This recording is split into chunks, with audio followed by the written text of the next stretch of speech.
और कुछ होए न होए पर लाउड स्पीकर जरूर बजवइये। और खइबे के पैसा होए न होए एक एक रुपया जोड़ के लाउड स्पीकर जरूर मंगवइये। और चौड़े हुई मंदिर और मस्जिद पे लगवइये पर लाउड स्पीकर जरूर बजवइये।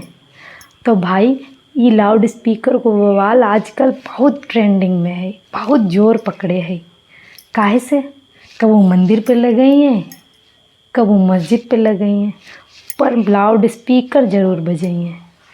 एक बात बताओ हमका, तो भगवान और अल्लाह का बहरे हैं, बिना लाउड स्पीकर का उनका सुनाई नहीं पड़ी है कि जौले लाउड स्पीकर नहीं बजिए तौले भगवान सोए पड़े रही हैं।